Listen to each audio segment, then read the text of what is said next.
Hello students, teachers, parents, history nerds, hello everybody, and welcome to Nutshelled History, where we lay out the facts, the good, the bad, and the ugly. We continue with our Modern World History series by looking at the growth of the United States.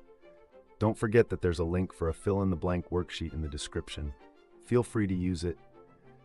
I just ask that you like and subscribe. I apologize for any mispronunciations ahead of time. I do my best. Okay, let's go. In the 1800s, the United States followed a policy of expansionism, or extending the nation's boundaries. In 1803, the Louisiana Purchase nearly doubled the size of the country. More territory was soon added in the West and South. Americans believed in manifest destiny, or the idea that their nation was destined to spread across the entire continent. Voting, slavery, and women's rights were important issues at this time. In 1800, only white men who owned property could vote. By the 1830s, most white men had the right to vote. William Lloyd Garrison, Frederick Douglass, and other abolitionists called for an end to slavery. Lucretia Mott, Elizabeth Cady Stanton, Susan B. Anthony, and others began to seek equality for women. Economic differences, as well as slavery, divided the country into the North and the South. When Abraham Lincoln was elected in 1860, most Southern states seceded or withdrew from the Union. The American Civil War soon began. Southerners fought fiercely, but the North had more people, more industry, and more resources.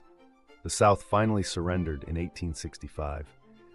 During the war, Lincoln issued the Emancipation Proclamation, which declared that the slaves in the South were free. After the war, slavery was banned throughout the nation, and African Americans were granted some political rights.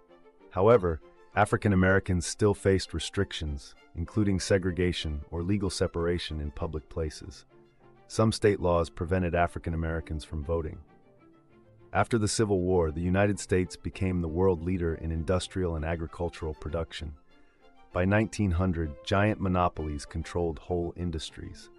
For example, John D. Rockefeller's Standard Oil Company dominated the world's petroleum industry. Big business enjoyed huge profits, but not everyone shared in the prosperity. Reformers tried to address this problem. Unions sought better wages and working conditions for factory workers. Farmers and city workers formed the Populist Party to seek changes. Progressives sought to ban child labor, limit working hours, regulate monopolies, and give voters more power. Progressives also worked to get women the right to vote, which they did in 1920. Okie dokes, let's recap. In the 1800s, America was on a real estate binge. Fueled by manifest destiny, they gobbled up more land like it was going out of style. Meanwhile, voting was the exclusive club of white landowners until the 1830s, when most white men got the vote.